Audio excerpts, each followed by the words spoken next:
یکم ذی الحجہ کے بعد ناخن اور بال کاٹنا۔ ذی الحجہ کے پہلے 10 دنوں میں بال اور ناخن نہ کاٹنے کی شرعی حیثیت کیا ہے؟ کیا یہ صرف قربانی کرنے والوں کے لیے ہے یا سب مسلمانوں کے لیے؟ نیز اگر کسی کی حجامت زیادہ بگڑی ہوئی ہو کیا وہ ان دنوں میں بال بنوا سکتا ہے؟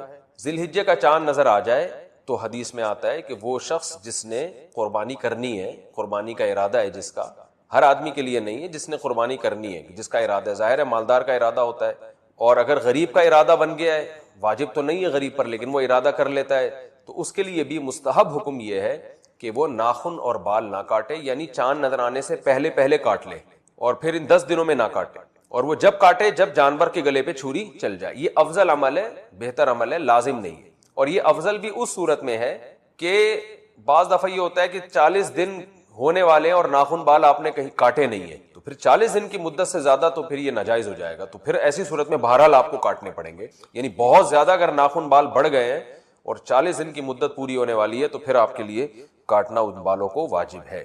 قربانی اپنے وطن میں ہو تو بال وغیرہ کس حساب سے کاٹیں گے؟ بیٹا لندن میں رہتا ہے اور قربانی کراچی میں ہوتی، کیا وہ اپنے بال وغیرہ کراچی کے حساب سے قربانی کے بعد کاٹے گا؟ نزہت صاحبہ کراچی سے۔ جی ہاں، کیونکہ حدیث میں آتا ہے کہ جو بال یا ناخن نہ کاٹے جائیں، جو کہ افضل عمل ہے، واجب نہیں، تو وہ اس صورت میں ہے جب جانور کے گلے پہ چھری چل جائے تو پھر کاٹ سکتے ہو۔ جب کراچی میں اس نے قربانی کی اور یہاں جانور کٹ گیا تو وہ لندن میں ہو یا امریکہ میں ہو بال کاٹ سکتے۔ قربانی کی عبادت کا آغاز کب ہوا؟ کیا قربانی حضرت ابراہیم علیہ السلام کے زمانے سے شروع ہوئی ہے یا اس سے پہلے بھی ہوتی تھی؟ نیز یہ حضرت ابراہیم علیہ السلام سے پہلے جو نبی تھے وہ کس چیز کی قربانی کرتے تھے؟ عثمان گوجرانوالہ سے۔ قرآن سے اشارہ ملتا ہے کہ قربانی حضرت ابراہیم علیہ السلام سے پہلے بھی ہوتی تھی، مگر اس شکل میں نہیں تھی، وہ دوسری شکل میں تھی۔ اذ قربا قربانا فتقبل من احدہما ولم يتقبل من الآخر۔ قابیل اور حابیل نے قربانی پیش کی تھی، قابیل کی قبول ہو گئی، حابیل کی قبول ہو گئی، قابیل کی رد ہو گئی، تو اس سے بھی متبادر یہی ہوتا ہے کہ انہوں نے جانور ذبح کر کے اللہ کے ہاں پیش کیا تھا، لیکن کوئی صحیح یقینی مستند بات نہیں ہے اس بارے میں۔ البتہ ابراہیم علیہ السلام سے پراپر اس سنت کا آغاز ہوا ہے، ان کو بیٹے ذبح کرنے کے لیے لٹایا گیا اور پھر انہوں نے اللہ کے حکم کو پورا کیا اور اللہ نے بیٹے کے بجائے ایک جانور دے دیا ان کو۔ تو ہم جو قربانی کی سنت کو پورا کرتے ہیں وہ ابراہیم علیہ السلام کی سنت کو تازہ کرنے کے لیے، ان کی سنت کو زندہ کرنے کے لیے۔ ہماری والی قربانی حضرت ابراہیم سے ہی شروع ہوئی ہے۔ البتہ قربانی یعنی جانور اللہ کے لیے ذبح کرنے کا فلسفہ ہمیں قرآن و سنت سے اشارہ ملتا ہے کہ وہ پہلے سے بھی تھا۔ باہر ملک والے پاکستان میں کیسے قربانی کریں؟ میرا مسئلہ یہ ہے کہ میں صاحب نصاب ہوں اور مشجب ہے، یہاں امریکہ میں قربانی کرنا مشکل ہے، تو کیا ہم پاکستان میں قربانی کریں گے؟ یہاں قربانی تو $50 میں ہوتی ہے، لیکن پاکستان میں یہ قربانی $100 میں ہوتی ہے۔ اب ان $50 کا کیا کیا جائے گا؟ ان کی قربانی کی جائے گی یا غربا میں تقسیم کر دی جائے؟ جویریہ صاحبہ امریکہ سے۔ دیکھیں $150 میں امریکہ میں ہو رہی ہے، یہاں $100 میں ہو رہی ہے، تو اگر آپ نے یہاں $100 میں کر دی تو $50 وہ آپ کے ہیں، آپ کو صدقہ کرنا لازم نہیں ہے، نہ قربانی کرنا لازم ہے۔ قربانی اپنے ملک میں کرنا ضروری نہیں ہے، جہاں چاہیں کر دیں آپ، لیکن پاکستان میں اگر آپ قربانی کریں تو یہ خیال ضرور کریں کہ یہاں پہ قربانی مڑی ہے کہ امریکہ میں بھی عید کا دن ہو اور یہاں بھی عید کا دن ہو۔ امریکہ میں بقرعید اگر ایک دن پہلے ہو رہی ہے تو آپ پھر امریکہ کی بقرعید کے دوسرے دن کریں، چونکہ یہاں پھر پہلا دن ہو،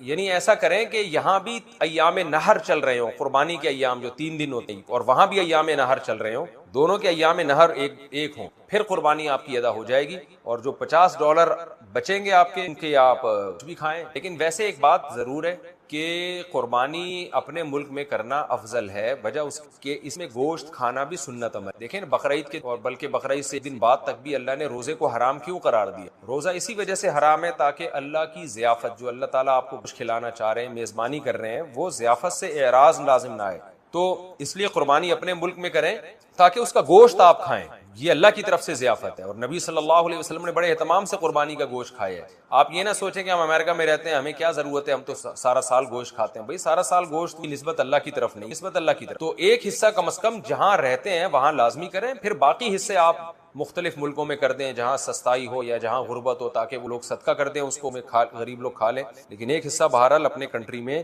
لازمی کرنا چاہیے تاکہ قربانی کا گوشت آپ کھا سکیں۔ قربانی کے جانور میں 7 حصے سے کم رکھنا، کیا یہ بات صحیح کہ قربانی کے جانور میں اگر 7 حصے نہ ہوں سے کم طاقت مثلا 5 یا 3 ہونے چاہیے؟ قاری سعد ملک: نہیں جی بالکل غلط ہے یہ بات۔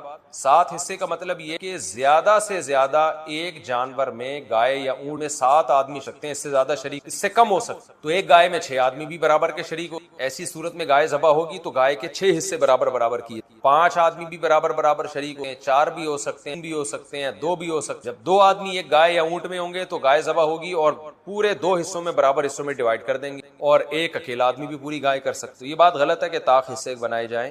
پوری امت مسلمہ کی طرف سے قربانی کرنا، کیا اپنی طرف سے قربانی کے بعد پوری امت مسلمہ کی طرف قربانی کی جا سکتی ہے؟ زاہد صاحب کراچی سے کی جا سکتی، وہ ہوگی آپ ہی کی طرف سے، اس کا ثواب آپ پوری امت کو پہنچانا چاہیں گے، برکتیں پہنچانا چاہیں گے، جیسے نبی صلی اللہ علیہ وسلم ایک مینڈھا اپنی طرف سے کیا اور دوسرا امت میں ان لوگوں کی طرف سے جنہوں نے قربانی نہیں۔ 2 قربانیاں ہوں تو ناخن اور بال کب کاٹیں؟ ہم قربانی کے 2 جانور ذبح کریں گے، ایک پہلے دن اور دوسرا تو ہم ناخن اور بال پہلے جانور کی قربانی کے بعد کاٹ سکتے ہیں یا دوسرے دن کی قربانی کے بعد کاٹیں گے؟ فہیم عباس: پہلے دن کے جب آپ ذبح کر لیں نا تو واجب آپ کے جیسے ساقط ہو جائے گا، تو سن پوری ہو جائے گی، تو اسی جانور کے ذبح ہونے کے بعد ناخن اور بال کاٹ سکتے، یہ لازمی سنت ہو، بہتر ہے کر لینا۔ شوہر کا بیوی کی طرف سے بغیر بتائے قربانی کر، محمد اسحاق: شوہر بیوی کی طرف سے اسے بتائے بغیر قربانی کر سکتا ہے؟ نہیں کر سکتا، اگر کرے گا تو بیوی کی طرف سے قربانی نہیں، اگر اس پر قربانی واجب تو وہ واجب تو پہلے بتا دے، اجازت لے، اگر بتا دیا بیوی خاموش ہے تو یہ خاموشی بھی اجازت ہے۔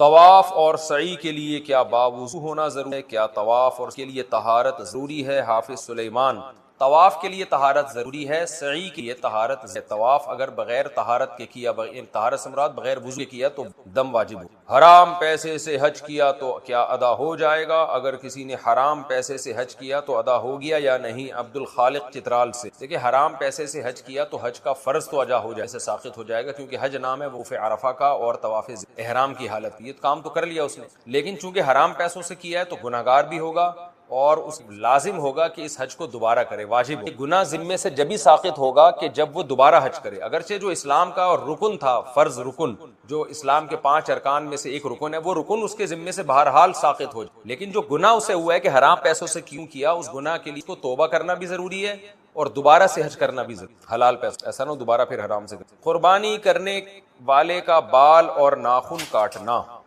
کیا قربانی کا ارادہ رکھنے والے کے لیے بال اور ناخن کاٹنا جائز ہے؟ حافظ: جائز ہے، بہتر نہیں، مستحب یہی ہے، یہی ہے۔ ہجہ کا چاند جیسے ہی نظر آئے، جس کا قربانی کا ارادہ ہو وہ اپنے بال اور ناخن، حکمتیں بہتر یہی ہے جب جانور کی گری چل جائے، ذبح ہو جائے تو پھر اس کے بعد بال۔ کیا مسافر پر قربانی واجب؟ مسافر سے کون مراد ہے جس پر قربانی واجب؟ محمد فاروق: وہی آدمی مراد ہے جی، فاروقی صاحب، محمد فاروقی، جس پر قصر نماز ہوتی، 7 میٹرز اپنے شہر سے دور جانے کا ارادہ ہو تو آپ اپنے شہر سے نکلتے ہی مسافر بن جاتے ہیں، اور کسی علاقے میں جب تک 15 دن ٹھہرنے کی نیت آپ کی نہیں، آپ مسافر ہی ہیں، تو جس پر قصر واجب ہے نماز میں وہی مسافر ہے، اس پر قربانی واجب۔ قربانی کے لیے دمبے کی عمر کیا ہے؟ ایک شخص نے، ایک صاحب نے دیکھ کر کہا کہ ان کا قد سال والا نہیں، اب کیا اس صورت میں ان کو فروخت کر کے دوسرا جانور لیا جا سکتا ہے یا اگلے سال تک یہی کو پالا جائے؟ طاہر منیر: جی ان کو بیچ کے دوسرا جانور بھی لیا جا سکتا ہے اور اگلے سال تک بھی پال سکتے، لیکن اگر 6 مہینے کے دمبے موٹے تازے ہوں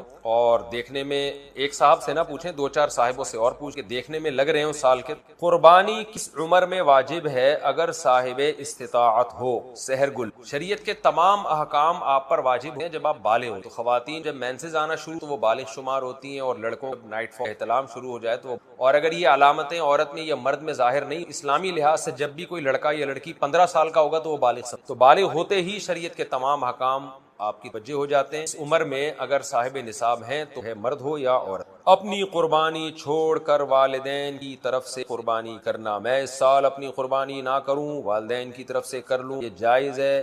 ایم ایس فاروقی، برطانیہ۔ دیکھیں اگر آپ کے والدین وفات پا چکے تو پھر اگر آپ والدین کی طرف سے کرتے ہیں وہ حقیقت میں آپ ہی کی طرف سے ہوتی ہے، اس کا ثواب والدین کو پہنچا رہے ہو تو اس میں آپ کا اپنا واجب بھی ادا ہو جائے، لیکن اگر آپ کے والدین حیات ہیں تو آپ کی طرف سے قربانی کر رہے ہیں ان کی پرمیشن سے، تو پھر آپ کی قربانی نہیں ہوگی، بلکہ ایک جانور میں 2 بندوں کی بھی نہیں ہوگی۔ ابا اماں دونوں کی نہیں، دو حصے لینے پڑیں گے یا 2 جانور کرنے پڑیں گے تب ابا اور اماں کی ہو. تو ایسی صورت میں پھر آپ اگر صاحب نصاب ہیں تو آپ گناہگار رہ جائیں. تو اگر آپ کے والدین حیات ہیں، زندہ ہیں، تو پھر تو آپ اپنی طرف سے قربانی کریں، اور والدین صاحب نصاب ہیں تو ان کی طرف سے الگ کر لیں، صاحب نصاب نہیں، ضرورت نہیں ہے کرنے کی. اور اگر والدین دنیا سے جا چکے ہیں کی طرف سے قربانی، وہ اصل میں آپ ہی کی اپنا ہی قربانی کہلاتی ہے. مردہ جو ہے وہ تو شرعی احکام کا، عبادت کا مکلف نہیں، جو میت ہے تو آپ ہی کی قربانی ہوگی، آپ کا واجب بھی ادا ہو جائے گا اور ثواب بھی ان کو انشاءاللہ والدین کو مل جائے گا. قربانی اور زکوٰۃ کے نصاب میں کیا فرق ہے؟ انابیہ رحمان صاحبہ نے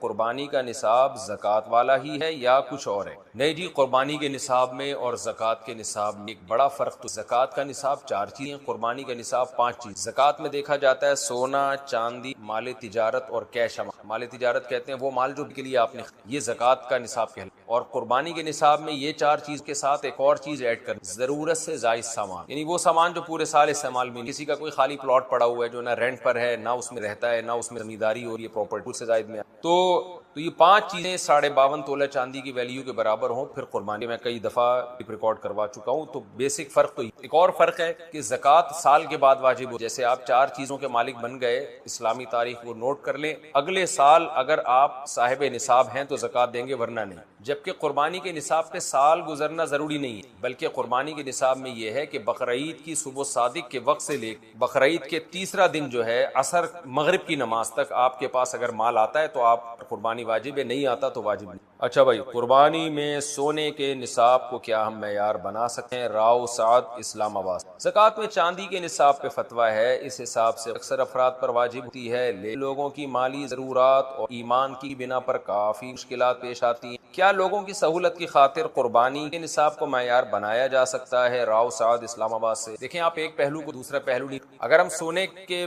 کو معیار بنا دیں گے تو پھر بہت کم لوگوں پہ قربانی واجب ہوگی. یہ بات درست ہے کہ چاندی بہت کم ویلیو رکھتی ہے، لیکن سونے کی قیمت بہت بڑھ چکی. 7.5 تولہ سونا تو اب بہت ہی مہنگا ہو چکا. مالی عبادات میں فقہا نے کیا معیار بنایا ہے کہ وہ کام کیا جائے جس میں غریب کو فائدہ ہو، کیونکہ اسلام غربا کے حقوق بہت اہتمام سے بیان کرتا ہے. قرآن میں آپ جگہ جگہ دیکھیں نا، مساکین پہ خرچ کرو. اس وجہ سے عبادت میں احتیاط بھی لازم ہے، اس وجہ سے فقہا نے چاندی کو معیار بنایا. البتہ یہ بات آپ کی درست ہے، ٹھیک ہے جی، ہم سونے کو معیار بنائیں پھر تو بہت ہی تھوڑے لوگوں پر قربانی واجب ہو، زکوٰۃ بھی بہت تھوڑے لوگوں پر واجب ہو، سونے کی ویلیو بہت بڑھ چکی. چاندی کو بنائیں تو پھر حرج یہ ہے کہ چاندی سستی ہے، بہت سے لوگوں میں قربانی کرنے کی طاقت نہیں ہوتی، ان پہ واجب ہو جائے گی. اس کا حل علماء نے یہ تلاش کی کہ معیار تو چاندی ہی کا نصاب رکھا ہے، لیکن اس میں یہ آسانی ہے کہ صرف اتنا کافی نہیں ہے کہ آپ چاندی کے نصاب کے مالک ہو، بلکہ آپ سے اپنے مہینے کا جو نان نفقہ ہے، گیس بجلی کا بل ہے، جو ضروری خرچے آپ نے دینے ہیں وہ سارے مائنس کریں گے، پھر اتنا نصاب بچتا ہے تو قربانی واجب ہے، ورنہ واجب نہیں. یہ بڑا معتدل قول ہے، اس میں غریب کی بھی رعایت ہو. شریعت کی ایک عبادت ہے جو قربانی، جس کی بہت تاکید کی بھی رعایت، اور جس پر قربانی واجب ہو رہی ہے اس کی بھی رعایت ہو.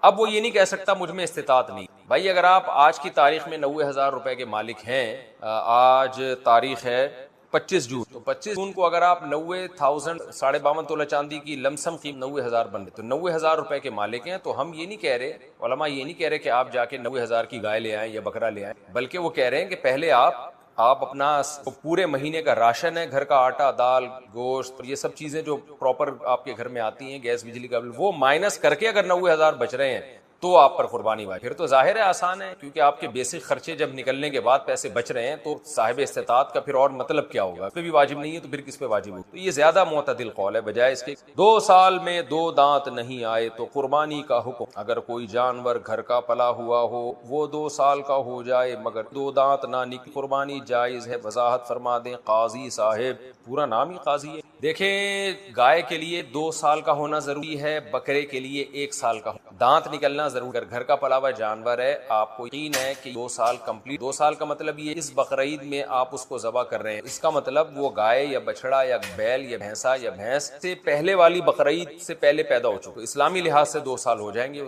بکرا ہے تو پچھلی بقرعید سے پہلے پیدا ہو چکا ہو تو اگلی بقرعید میں آپ اس کو کاٹ سکتے. تو یہ گائے بکرے کا حساب ہے. اور دمبے میں اور آسانی ہے کہ اگر 6 مہینے کا ہے اور اتنا موٹا تازہ ہے کہ دیکھنے والا یقینی طور پہ کہہ نہیں سکتا کہ یہ 6 مہینے کا ہے یا سال کا ہے. دیکھنے میں سال کا لگ رہا ہے، موٹا تازہ ہے، تو دمبے کی قربانی بھی جائز ہے، مہینے کا بھی ہو جائز ہے اگر موٹا تازہ. دانت تو صرف ایک علامت ہے، کیونکہ بیوپاریوں پر یقینی ہوتا پتہ نہیں سچ کہہ رہے ہیں جھوٹ بول رہے ہیں، تو اس لیے دانت سے 2 دانت ہوتے ہیں تو اس کا مطلب یقینی طور پر یہ 2 سال سے زیادہ کا ہو چکا. تو ورنہ ایسا ہے نہیں، 2 سال جانور جب کرتا ہے تو کھیرا ہوتا ہے، پورے دانت نکلے بھی نہیں. بے نمازی کی قربانی کا حکم. کیا بے نمازی کی قربانی جائز ہے حافظ سلیمان؟ جی ہاں جائز ہے. اگر وہ قربانی نہیں کرے گا تو ڈبل گناہ گار ہوگا. ایک تو نماز نہیں پڑھ رہا، اوپر سے تو قربانی بھی کرے لیکن نماز بھی، نماز کی ویلیو قربانی سے کئی گنا زیادہ ہے. حاملہ جانور کی قربانی کا حکم. کیا حاملہ جانور کی قربانی جائز ہے حافظ سلیمان؟ جائز ہے. اگر اس بچہ زندہ نکل آئے تو ذبح کر دے. اختلافی مسئلہ ہے، بعض علماء کہتے ہیں ذبح کیے بغیر کھانا بھی جائز ہے. زکوٰۃ الجنین زکوٰۃ امہا اس حد. اور امام حنیفہ کا موقف یہ کہ خبر واحد جب متواتر اور قطعی کے خلاف ہوتے وہ خبر واحد میں تعویل، کیونکہ قرآن میں مردار کھانے سے بہت جگہ پہ منع کیا گیا ہے. ان کے نظر میں جب اگر بچہ زندہ نکل آئے تو اس کو بھی ذبح کیا جائے گا، اور ذبح کر کے بہتر یہی ہے کہ جو جانور حاملہ ہو اس کی قربانی نہ کی جائے. 70,000 کا موبائل فون ہو تو کیا قربانی واجب؟ موبائل فون جس قیمت 70,000 ہے، کیا اس کے مالک پر قربانی واجب ہے؟ نعمان رنگون. نہیں جی، 70 کروڑ بھی اگر ہے تو استعمال کی زکوٰۃ واجب ہوتی ہے نہ قرض. وہ الگ بات ہے کہ غریب آدمی ہم منع کریں گے کہ موبائل فون کی قربانی کے مسائل پر اس پڑتا. عورتوں پر کیا قربانی واجب ہے؟ مریم صاحبہ نے پوچھا ہے. کیا خواتین پر قربانی واجب ہے؟ کیا شوہر جو قربانی دے ہیں وہ بیوی کی طرف سے بھی ہو جاتی ہے؟ اس عورت پر کب قربانی واجب ہے؟ اختلافی مسئلہ ہے. امام ابو حنیفہ اور ان کے جو شاگرد ہر ایک پر الگ قربانی واجب، کیونکہ عبادات ایک کے قائم مقام نہیں. وجد سعۃ لأن یضحی فلم یضحی فلا یقربن مصلی. میں قربانی کی طاقت تھی کی تو ہماری عیدگاہ میں بھی نہ آئے. نبی کے دور میں تو خواتین بھی عیدگاہ میں آیا کرتی. تو اگر عورت صاحب نصاب ہے، مالدار ہے، تو اس بھی قربانی واجب ہے. ہاں اگر شوہر اس کی اجازت سے اس کی طرف سے قربانی کر دے گا تو عورت کی بھی قربانی ہو. عام طور پہ مرد کر رہے ہوتے ہیں، بیوی کے بھی حصہ ڈال رہے ہوتے ہیں، لیکن اگر مرد نہیں کر رہا تو عورت پر لازم ہے نہیں کرے، حصہ لے یا کسی طرح بھی بکرا لے لے، دمبا لے لے. اب عورت پر کب واجب ہو؟ یہ صاحب نصاب ہو، 52.5 تولہ چاندی کے برابر. سونا چاندی تجارت یہ سامان جس کئی بار بتا چکا. آج کل تو گولڈ اتنا مہنگا ہو گیا ہے، گولڈ ہوئی قربانی واجب. وقف قربانی کا حکم. وقف قربانی کیا ہوتی ہے؟ کیا یہ قربانی کرنے سے واجب پورا ہو جاتا ہے؟ محمد حسن کراچی سے. دیکھیں وقف قربانی فقہی لحاظ سے، کیونکہ وقف منقولی اشیاء میں نہیں ہوتا، کھانے پینے کی چیزیں وقف نہیں. وقف تو کہتے ہیں کہ حبس الاصل وصرف المنافع الى مستحق الوقف یا الى المستحقین یا الى الفقراء کہ یا الى الموقوفین علیہم، کہ آپ ایک چیز کی اصل کو روک لیں اور اس کے منافع کسی خاص لوگوں پر آپ وقف کر دیں، جن کو موقوف علیہم کہا جاتا ہے، جن کے اوپر وقف کیا. تو کھانے پینے کی چیز وقف کا عین کبھی فنا نہیں ہوتا. جو چیز وقف ہے وہ باقی، جیسے زمینیں وقف ہوتی ہیں تو زمین باقی رہتی ہے، اس سے لوگ فائدہ اٹھاتے ہیں. مسجد وقف ہوتی ہے، مسجد باقی ہے، اس میں لوگ نماز پڑھ کے فائدہ اٹھا رہے ہیں. باغ وقف ہو جاتا ہے، باغ کی زمین باغ باقی ہے، اس کے پھلوں سے لوگ فائدہ اٹھا رہے ہیں. قبرستان وقف ہوتا ہے، زمین باقی رہتی ہے، لوگ اس سے فائدہ اٹھا رہے ہیں، اپنے مردے دفن کر. تو اس لحاظ سے قربانی وقف ہو نہیں سکتی، کیونکہ اس میں تو یہ کہ جانور کو روک لیں آپ، اس کے دودھ سے لوگ فائدہ اٹھائیں. تو یہاں تو جانور ہی کٹ کے تقسیم ہو رہا ہے. تو اصل میں یہ صدقہ قربانی کہنا چاہیے، لیکن بہرحال لوگ اس کو وقف کہتے ہیں. لوگ اگر ایک لفظ کے کچھ اور معنی لے رہے ہیں تو ضرورت نہیں کہ ہم اس لفظ کو تبدیل کرنے کی. لیکن لوگ جب یہ وقف قربانی کا لفظ استعمال کرتے ہیں تو اس کا مطلب یہ ہوتا ہے کہ قربانی تو ہماری طرف سے گوشت ہمیں چاہیے، گوشت ہم صدقہ کر دیں. یہ ٹرم آج کل ایجاد ہوئی جس کو وقف قربانی کہا جاتا ہے. فقہی لحاظ سے یہ ٹرم یہاں بیٹھتی، لوگ ایک چیز کو تعبیر کر رہے ہیں تو کوئی پابندی بھی، اصطلاحات لا مشاہۃ فی الاصطلاح. تو آج کل جو عرف میں وقف قربانی ہوتی ہے اس کا مطلب یہ جانور تو ہم ذبح کر رہے ہیں لیکن گوشت ہمیں. تو جائز ہے، یہ کوئی گناہ نہیں ہے، بلکہ گوشت صدقہ کرنے کا ثواب ملے گا.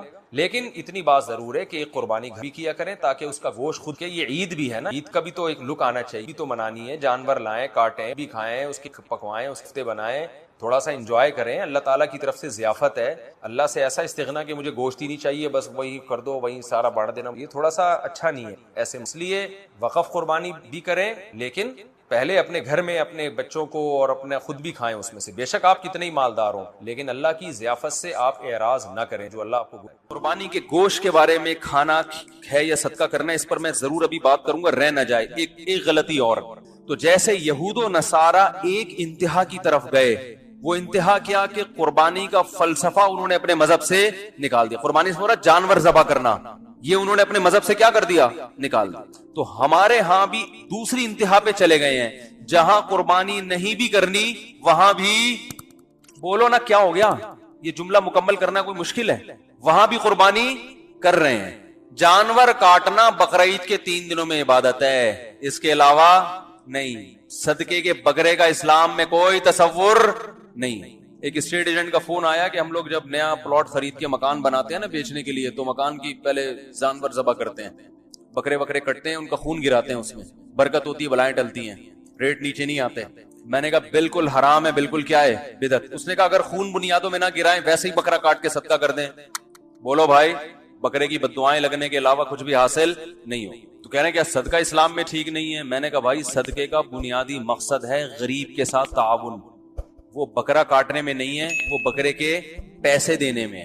راشن ڈلوا دو اس کے گھر میں, پیسے دے دو, بکرے کو کیوں کاٹ رہے ہو؟ نہیں آ رہی بات؟ اب دیکھ لو نا صدقے کے بکرے کے نام پہ میرا کلپ ہے, پورے دلائل اس میں ہے. صدقے کا بکرا پورے دلائل اس میں ہے. جانور کاٹنا 3 موقع پر ہے اسلام میں, خوب سمجھ لو. ایک بقرعید میں, ایک حج میں جو دم واجب ہوتا ہے, وہ صدقہ کرنے سے کافی نہیں ہوتا, وہاں بکرا ہی کاٹنا پڑے گا, دمبا بکرا یا گائے یا اونٹ. تیسرا عقیقے میں, سمجھتے ہو کہ نہیں سمجھتے ہو؟ بچہ پیدا ہوا, فیملی پلاننگ والوں کو بہت تکلیف ہوئی, اللہ کہتے ہیں 2 بکرے کاٹ کے بتا دو کہ ہمیں تکلیف نہیں ہو رہی, ہمیں کیا ہو رہی ہے, خوشی ہو رہی ہے. یہ فلسفہ کا بنیادی مقصد یہ ہے, کیونکہ خوشی پہ بکرے کاٹے جاتے ہیں نا. آپ کہہ سکتے ہیں حج میں دم واجب ہوتا ہے, وہ بھی تو ایک سزا کے طور پہ واجب ہوتا ہے, وہاں بھی بکرا کٹتا ہے. تو یاد رکھو جو سزا کے طور پہ بکرا کٹتا ہے اس کا گوشت حلال نہیں ہوتا, گوشت صدقہ کرنا پڑتا ہے. سمجھتے ہو؟ جبکہ عقیقے کا گوشت پورا خود بھی کھا سکتے ہیں. اس کا مطلب یہ سزا کے طور پہ نہیں ہے, یہ شکرانے کے طور پر ہے. تو 18واں بچہ بھی اگر آپ کے ہاں پیدا ہو جائے تو اسلام آپ کو دوبارہ سے 2 بکرے کاٹنے کا حکم دے کے یہ بتا رہا ہے کہ 18ویں پہ بھی ہمیں ندامت نہیں ہے. 18ویں ترمیم پہ تو ندامت ہو سکتی ہے بعض لوگوں کو, لیکن 18ویں بچے پہ نہیں ہے, خوشی ہے. کیونکہ اسلام اولاد کی کثرت پہ بہت حریص ہے, نسل بڑھانے پر بہت حریص ہے. اسلام نے ہر بچے پہ 2 بکرے رکھ دیے. سمجھتے ہو کہ نہیں سمجھتے؟ 2 بکرے یا 2 دمبے یا گائے کے 2 حصے. تو پہلا مسئلہ کیا ہوا کہ ایک انتہا یہ ہے کہ بقرعید کے 3 دنوں میں خون بہانا سنت ہے, 4تھے دن میں, 5ویں دن میں, 6ٹھے دن میں نہیں. علماء نے بیان کیا آپ گائے لے کر آئے, آپ نے ذبح کرنی تھی, گائے بھاگ گئی, 3 دن تک تلاش کرتے رہے, 4تھے دن پکڑائی میں آئی ہے, اب نہیں کٹے گی وہ, اب ٹائم بولو بھائی گزر گیا. اب آپ پوری گائے کسی کو صدقہ کر دیں یا گائے کی قیمت صدقہ کر دیں اور گائے پال لیں. گائے پال کے پھر آپ کھانا چاہیں تو کاٹ کے کھا بھی سکتے ہیں, پالنا چاہیں تو پال بھی سکتے ہیں, کسی کو پہنانا چاہیں تو بولو بھائی پہنا دیتے ہیں لوگ, قربانی کے پورے جانور پہنا دیتے ہیں. تو ایک انتہا کیا ہوئی ہے کہ جہاں قربانی نہیں ہے وہاں بھی قربانی. کالی مرغی, پیلی مرغی, مرغی ذبح کرو, صدقہ نکالو مرغی کا. نہیں بھائی, ہاں کسی غریب کو دل ہی گوشت کھانے کا چاہ رہا ہے, وہ کہہ رہا ہے مجھے راشن کی ضرورت نہیں ہے, مجھے نہ آٹے کی ضرورت نہ دال کی ضرورت, میرا بکرا کھانے کا دل چاہ رہا ہے, مجھے بکرا صدقہ کر دو. تو پہلے تو 2 تھپڑ لگاؤ اس غریب کو. کمبخت بکرے تو ڈیفینس میں کھانا مشکل ہو گیا ہے, تو غریب ہے, تیرے بکرے کھانے کا. غریب آدمی ہمیشہ راشن کو بکرے پر ترجیح دے گا. وہ کہے گا جتنے کا بکرا آتا ہے پورے مہینے کا راشن آ جائے گا, بکرا تو 2 دن میں ختم ہو جائے گا. لیکن پھر بھی چلو اگر کوئی غریب کہتا ہے نہیں جی میں نے زندگی میں کبھی بکرا نہیں کھایا, میں راشن ڈالنے والے تو بہت ہیں, اللہ کا واسطہ مجھے ایک بکرا خرید کے کاٹ کے دے دو, میں اس کا گوشت کھاؤں گا, تو پھر ٹھیک ہے. کیونکہ یہاں بکرا مقصود نہیں ہے. کیا مقصد ہے؟ گوشت. بکرا کاٹنا مقصد نہیں, بلکہ اس میں بھی قصائی سے گوشت خرید کے دے دو. 2 فائدے ہوں گے, ایک تو گوشت سستا ملے گا, نمبر 2 اس کی مرضی کا ملے گا. ہاں بھائی تجھے چانپیں چاہیے, چانپیں مل جائیں گی. ویسے تو اس غریب کو تھپڑ دوبارہ مارنے کا دل چاہ رہا ہے کہ نہیں چاہ رہا؟ اندازہ لگاؤ یار, چانپیں چاہیے اس کو, پٹ کا گوشت چاہیے, ران کا گوشت چاہیے. لیکن چلو ہوتا ہے یار, بعض دفعہ غریب آدمی کا بھی دل تو اس کے سینے میں بھی ہے نا, کہہ رہا ہے یار مجھے نہیں چاہیے راشن, آج مفتی صاحب مجھے کیا کھلا دو, بکرا کھلا دو. تو پھر میں کیا کروں گا, میں کاٹوں گا نہیں بکرا, میں کہوں گا یار کسائی سے سستا بھی پڑے گا, محنت بھی کم, اور کسائی کو کاٹنے کی جو اجرت دینی ہے اس کی بھی بچت. تو دکان سے خرید کے دوں گا نا میں, نہیں کاٹنا ہی ہے. اس کا مطلب آپ بکرا کاٹنے کو عبادت سمجھ رہے ہو, اور یہ اسلام میں جائز نہیں ہے, بدعت ہے یہ. کیونکہ تمام فقہا لکھتے ہیں کہ قربانی میں جو جانور کاٹنے کا ہمیں حکم دیا گیا نا, یہ غیر مدرک بالقیاس ہے. تھوڑی گاڑی اصطلاح ہے, اس کا مطلب یہ ہے کہ ایک ایسا حکم ہے جو عقل سے سمجھ میں نہیں آتا. کیونکہ اسلام کے جتنے احکام ہیں نا ان کی لاجک آسانی سے سمجھ میں آتی ہے بھائی, وہ فوراً سمجھ میں آئے. جیسے نماز ہے بھائی, نماز اللہ کے لیے سجدہ کر رہے ہیں, ہر مذہب میں سجدہ ہوتا ہے, ہمارے مذہب میں بھی سجدہ ہے, دوسرے مذہب میں دوسروں کے لیے ہوتا ہے, ہمارے ہاں اللہ کے لیے ہوتا ہے. روزہ سمجھ میں آتا ہے بھائی خواہشات کو کیا کر رہے ہو, کنٹرول, برداشت کر رہے ہو, تو اس سے کنٹرولنگ پاور بڑھتی ہے. حج بھی سمجھ میں آتا ہے کہ بھائی گئے اللہ کے گرد, اللہ کے گھر میں دیوانوں کی طرح گھوم رہے ہیں, لیکن ادھر سے جانور کاٹو, اس بیچارے نے کوئی غلطی نہیں کی, کوئی گناہ نہیں کیا. لوگ مجھ سے کہتے ہیں حاملہ گائے کی قربانی جائز ہے, ہم کہتے ہیں بھائی بہتر تو نہیں ہے لیکن جائز ہے. کہتے ہیں اس معصوم بچے کا کیا قصور ہے, لوگ کہتے ہیں. میں کہتا ہوں اس کی ماں نے کون سے کوئی کبیرہ گناہ کیے میں بھائی ہیں, اس پہ کوئی تہمتیں لگی ہوئی ہیں جو اس کو کاٹ رہے ہو, تو معصوم تو اس کی ماں بھی ہے اور اس کا, دونوں ہی معصوم ہیں. تو سوال یہی پیدا ہوتا ہے بھائی یہ معصوم جانور ہیں اتنے بیچارے کہ پورے سال تو ایسے ان کی کھلائی پلائی ہو رہی تھی کہ جیسے اپنے اولادوں سے بڑھ کے پالا جاتا ہے ان کو. اور یوٹیوب پہ آ رہے ہیں انٹرویو, جو تاجر ہیں وہ جو پالتے ہیں کہتے ہیں بھائی ہم نے اپنے بچوں سے بڑھ کے اس کٹے کو پالا ہے, کہتے ہیں نا وہ, تو ایسے پال پال کے مسٹنڈے بنا دیا اور ایسی ان کی, پھر ایک دم کیا کر دیا, کاٹ دیا. تو یہ ایسا حکم ہے جو بظاہر جس کی کوئی لاجک بولو بھائی نہیں. فقہا کہتے ہیں ایسے احکام جو بظاہر اللاجیکل ہیں, بظاہر اس لیے کہہ رہا ہوں کہ اسلام کا کوئی حکم اللاجیکل نہیں ہوتا, اس میں حکمتیں چھپی بھی ہوتی ہیں, لیکن بظاہر یہ کچھ سمجھ میں آنے والا کام نہیں ہے. بظاہر اس میں جانوروں کا بھی نقصان اور انسانوں کا بھی نقصان ہے. انسانوں کا نقصان ایسے ہے کہ انسان کی بنیادی ضرورت ہے خوراک, اور خوراک میں سب سے بہتر خوراک گوشت ہے, اور گوشت میں سب سے بہتر گوشت ان چار جانوروں کا پوری دنیا میں سمجھا جاتا ہے. تو یہ انسان کی بیسک ضرورت کو آپ جو ایک اسٹاک تھی پورے سال استعمال ہو سکتی تھی آرام آرام سے, آپ 3 دن میں کروڑوں کی تعداد میں کاٹ کے وہ مال کیا کر دیتے ہیں, ضائع. آپ کہہ سکتے ہیں ہم تو ٹھکانے لگاتے ہیں, بھائی جتنا بھی ٹھکانے لگائیں اس طرح اگر پورے سال اسٹاک کر کے ان کو استعمال کیا جائے تو جس طرح سے ڈسٹریبیوشن ہوگی نا ایک اعتدال کے ساتھ, تو وہ ڈسٹریبیوشن 3 دن میں نہیں ہوتی. یعنی اگر کسی ماہر معیشت سے پوچھیں, آپ اکنامکس کے ماہر سے پوچھیں تو وہ کہے گا کہ اکنامکلی یہ نقصان دہ ہے. سمجھ میں نہیں آ رہی بات بھائی, اکنامکلی کیا ہے یہ یار. مجھے ایک بات بتاؤ نا, آپ 10 کلو گوشت لے کر آ کے فریز کر دیا آپ نے, تو آپ بیگم سے بولو گے نا روزانہ تھوڑا تھوڑا اس میں سے پکاتی رہو اور فریز کر دو, یا ایک بکرا لا کے کاٹو گے تو آپ کیا کہو گے کہ بھائی اس کو کیا کرو, تھوڑا تھوڑا کر کے استعمال کرو تاکہ روزانہ ہم کھائیں. بیگم نے 10 کلو گوشت ایک دن میں ہی نکال دیا فریج سے, تو آپ کتنا کھا لو گے, جتنا بھی کھاؤ گے, کچھ کھاؤ گے, کچھ صدقہ کرو گے, اور کچھ غریب بھی 3 دن میں اتنا کھا لے گا نا, صدقے کی بھی اتنا قربانی کھا لیتا ہے غریب آدمی بھی کہ وہ بھی پورے سال اسٹاک نہیں کر سکتا. تو اکنامکلی اس کا فلسفہ سمجھ میں آنے والا نہیں ہے. اور دوسرا بظاہر ظلم جانور پہ, بظاہر اچھا والا کٹا بکرا پالا, کوئی جرم نہیں کیا, کسی کو ٹکر نہیں ماری اس نے, کسی کی گھنٹی بجا کے نہیں بھاگا, اس سے زیادہ تو ہمارے اپنے بچے شرارتی ہوتے ہیں نا. اتنا کچھ بیچارہ معصوم کیا کر دیا آپ نے. چلو اسلام یہ کہتا کہ معذور جانوروں کو کاٹ دو, ہم کہتے یار یہ تو ویسے بھی لنگڑے لولے بڑی ان کو پالنا مشکل ہو رہا تھا تو ہم ان کو کاٹ دیتے ہیں, تو سمجھ میں آتی نا بات. اسلام نے کہا جو لنگڑا ہے وہ بولو بھائی نہیں چلے گا.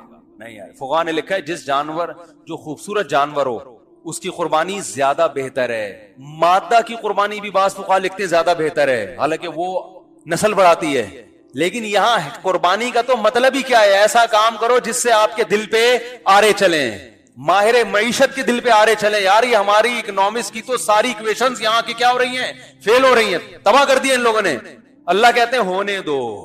سمجھ میں آ رہی ہے بات, اکنامکس کے ماہرین کو رونے دو, ان کی ساری ایکویشنز کو فیل بولو نا بھائی, ایکویشنز کو فیل ہونے دو ان کی ساتھ ایسی کی تیسی. تو اللہ ایسا حکم کیوں کروا رہا ہے؟ اچھے بھلے کٹے پلے پلائے کوئی انڈیا سے اسمگل ہو رہے ہیں, وہ کہاں کہاں سے آ رہے ہیں, اور ایک دن میں کاٹ پیٹ کے چانپے الگ سری پائے الگ, کیا ہو رہا ہے یہ؟ اللہ کہتے ہیں میں کیا ہوں, خدا. گاڈ جب کوئی حکم دیتا ہے تو اس کے ذمے یہ نہیں ہے کہ ہر چیز کی لاجک بیٹھ کے بیان کرے. تو میں خدا کس بات کا ہوا بھائی پھر؟ تو ہم جو 3 دن قربانی کرتے ہیں کیوں کرتے ہیں؟ کوئی ہندو پوچھے یار اس جانور نے کیا بگاڑا ہے, آپ بولو بھائی اس جانور نے نہیں بگاڑا, لیکن اس جانور کو پیدا کس نے کیا ہے؟ اللہ نے. اسی اللہ کا حکم ہے اس کو کاٹ ڈالو. وہ کہے گا میری سمجھ میں نہیں آتا, تو آپ اس سے کہیں اس لیے نہیں آتا کہ تمہاری سمجھ میں اللہ ہی نہیں آ رہا ہے. جو اللہ نہیں ہے وہ تمہاری سمجھ میں آ رہے ہیں, جو اتنے پتھر کے بنے ہوئے بت ہیں, جو حقیقی خدا ہے وہ سمجھ میں نہیں آ رہا. دیکھو میں لوگوں سے کہتا ہوں نا, ابا اگر کوئی آرڈر دیں, ہمارے ایک استاذ تھے, ان کے والد صاحب تھے کیا ہیں, تو ہمیشہ میں ان کو تھے کر دیتا ہوں, ہیں ابھی بھی الحمدللہ، یعنی واقعہ پرانا ہے نا، تو اس حوالے سے تھے. ان کے والد صاحب جب انہیں کوئی حکم دیتے، وہ دیہاتی والد تھے، عجیب عجیب سے حکم بھی دیتے تھے جو سمجھ میں آنے والے نہیں ہوتے. کہتے یار یہ کیا کہہ دیا انہوں نے، اب آپ کر رہے ہیں. تو انہوں نے کہا بھائی میں یہ نہیں دیکھتا کہ یہ حکم کیا ہے، میں یہ دیکھتا ہوں دینے والا کون ہے. ابا نے حکم دیا ہے تو بے شک سمجھ میں نہ آئے تو ابا کا حکم اگر سمجھ کے عمل کرنا ہے تو ابا میں اور دوست میں کوئی فرق ہوا؟ ابا میں اور باس میں کوئی فرق ہوا؟ ابا نے کہا 20 انڈے لے آ. اب آپ ابا سے جو لڑکے بحث کر ہوتے ہیں، ابا 20 افراد گھر میں نہیں ہیں، 20 انڈے کا کرنا کیا ہے؟ ابا پھر دوسری دفعہ بولیں گے بھائی تیرے کو بولا ہے کہ 20 انڈے لے آ. بچے لڑ رہے ہوتے ہیں نا، ابو 20 انڈوں کا کیا کرنا ہے، 10 بہت ہیں. تو تیسری دفعہ میں ابا کیا بولے گا، باپ تو ہے یا میں ہوں، جو تجھے بولا ہے نا کر، چماٹ آئے گا ورنہ. تو باپ جو ہے نا، باپ یا ماں یا گھر کے جو بڑے ہیں، ان کو فالو اس لیے نہیں کیا جاتا کہ ان کا حکم سمجھ میں آ رہا ہے، ویل ڈن، ابا نے آج بڑا شاندار آرڈر کیا ہے، بالکل سمجھ میں آ رہا ہے. بھائی آرڈر ابا نے کیا ہے ایسی کی تیسے، جو مطلب وہ اس کا ہمیں کیا ہے یار، نہیں کروں گا تو ناراض ہو جائیں گے. تو ناراضی سے بچانے کے لیے اس کو 20 انڈوں کی مثال مزیدار نہیں ہے، ٹھیک ہے نا. 20 وہ اب مثال میں اچھی سوچوں گا تو ٹائم اسی میں پورا ہو جائے گا. مقصد تو سمجھ میں آ گیا نا کیا کہہ رہا ہوں، تو وہ لاجک نہیں. تو بھائی اللہ کا مقام ابا سے تو زیادہ ہے نا. اور قربانی سنت ہے ابراہیم علیہ السلام کی. اس میں اللہ نے بتا دیا کہ ابراہیم علیہ السلام کو تو اس سے بھی زیادہ عجیب بات کا حکم دیا تھا. تم کہہ رہے ہو معصوم گائے نے کیا بگاڑا ہے جو ہم اس کو ذبح کر رہے ہیں، وہ معصوم بچے اسماعیل علیہ السلام نے کیا بگاڑا تھا جن کو ابراہیم علیہ السلام ذبح کر رہے تھے. کیا ہو گیا بھائی، سمجھ میں نہیں آ رہا؟ قرآن میں ہے نا کہ ابراہیم علیہ السلام کو ہم نے حکم دیا کہ اپنے بیٹے کو ذبح، 7 سال کا معصوم بچہ، اور دعاؤں سے ملا، بشارتوں سے ملا. وہ ابراہیم علیہ السلام کہہ سکتے تھے اللہ جب تو نے ذبح کروانا تھا تو دیا کیوں؟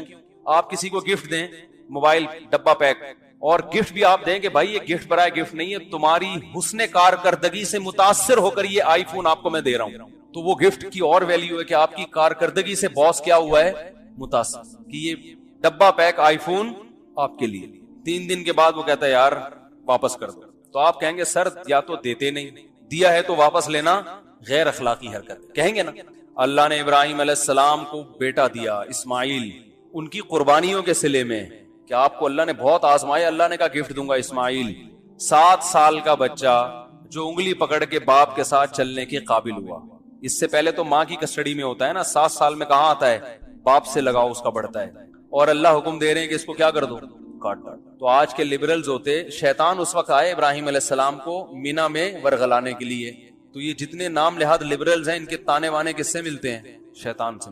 شیطان نے آ کے، جو ہم کنکریاں مارتے ہیں نا مینا میں، بڑے شیطان، چھوٹے شیطان، درمیانہ شیطان، وہ شیطان وہاں ہے نہیں.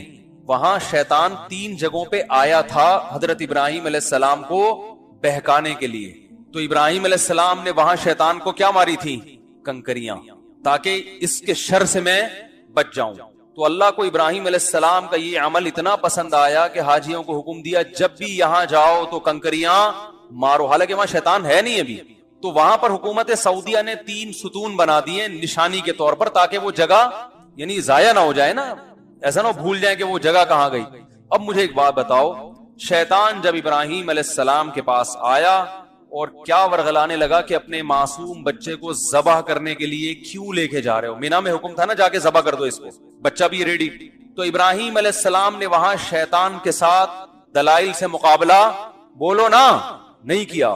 ہر بات میں لوگوں سے الجھا نہیں جاتا، اس سے نقصان ہوتا ہے. جب اللہ کا حکم آ گیا، عقل سے سمجھ میں آئے یا نہ آئے، بھائی اللہ کا حکم ہے، اس میں تو دلیل پوچھنا بھی کفر ہے. اللہ بولے گا تو مجھ سے زیادہ سمجھدار ہو گیا، مجھ سے پوچھ رہے کیوں آرڈر دیا میں نے، مجھ سے آگے جانے کی کوشش کر رہا ہے. ان جانوروں کو تو نے پیدا کیا جو تو کہہ رہا ہے کہ اللہ میں کیسے کاٹوں ان کو. تو اللہ تعالیٰ نے، وہ شیطان جب آیا تو ابراہیم علیہ السلام نے شیطان کو کنکریاں ماری، یہ بتانے کے لیے کہ میں دلائل سے مقابلہ نہیں کروں گا تجھ سے. تو ایسا نہ ہو کہ میرے دل میں وسوسے پیدا کر دے، تیرے دلائل اگر میں نے سنے وسوسے آ گئے، ایسا نہ ہو کہ اللہ کے حکم سے پیچھے ہٹ جاؤں میں. تو اٹھا کے مارو اس کو، سالے کو. کوئی سالہ بیٹھا ہوا ہو تو معذرت بھائی، تو میرا نہیں، ہر آدمی ایک دوسرے کا سالہ ہو سکتا ہے نا، کوئی بھی کسی کا سالہ ہو سکتا ہے. تو یہ سالہ اس معنی میں نہیں ہے، کسی اور معنی میں. وہ جو ہے نا بیوی کے بھائی کو برادر نسبتی کہا کریں، کتنا اچھا لفظ ہے، یا بردر ان لا کہہ دیا کریں.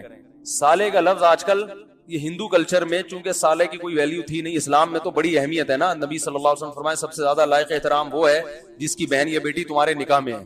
تو اسلام میں تو یہ رشتہ بڑا مقدس ہے نا. تو تو ہندوؤں میں اتنا مقدس نہیں ہے، تو وہی بہت سی چیزیں ہمارے یہاں کس سے آ گئی ہیں؟ ہندوؤں سے آئی ہیں. تو ابراہیم علیہ السلام نے کنکریاں ماری، تو آپ پر بھی کوئی اعتراض کیا کرے کہ یار اتنا موٹا کٹا جانور لا کے ذبح کرنے کی کیا ضرورت ہے؟ لاک ڈاؤن میں اگر کوئی بیچارہ محتاج ہے تو اس کو کھلا دو. تو آپ نے کیا کرنا ہے؟ اٹھا کے ابراہیم علیہ السلام کی سنت اپنی ذمہ داری پہ پوری کریں. اپنی ذمہ داری اس لیے کہہ رہا ہوں کہ ابراہیم علیہ السلام نے جب شیطان کو مارا تھا تو شیطان نے نہیں مارا، کیونکہ وہ اللہ نے وہاں ابراہیم علیہ السلام کی مدد، جبکہ آپ کی مدد کا اللہ نے وعدہ نہیں کیا. آپ کنکری ماریں گے. دیکھیں اللہ تعالیٰ نے الحم سے جو کچھ دعوے کیے، جو کچھ ہمیں سمجھایا، اس کا خلاصہ یہ ہے کہ اللہ یہ چاہتا ہے کہ میرے بندے میرا غلام بن کے رہیں. ویسے تو غلام ہیں، اللہ کی ملکیت ہے، لیکن یہ اس غلامی کو تسلیم کریں. عبدیت جسے کہا جاتا ہے، وما خلقت الجن والانس الا لیعبدون. اللہ کہتے ہیں میں نے جنات اور انسانوں کو صرف اپنی عبادت کے لیے پیدا کیا. عبادت کا مطلب عبد کہتے ہیں غلام کو، تو غلامی کے لیے بنایا اللہ نے. کس کی؟ اللہ کی.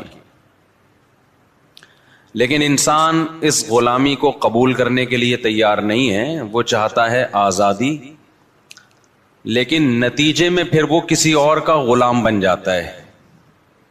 جیسے میں بار بار کہتا ہوں نا، آج بچوں کے حقوق کے نام پہ بچوں کو بگاڑا جا رہا ہے، عورت کے حقوق کے نام پہ عورت کو تباہ کیا جا رہا ہے، انسانوں کے حقوق کے لیبل سے انسانوں کو تباہ کیا جا رہا ہے. لیبل لگانے پر گورنمنٹ کی طرف سے کوئی پابندی نہیں ہے، دیکھا یہ جاتا ہے کہ اس کا رزلٹ کیا نکل رہا ہے. ایک مثال دے دیتا ہوں.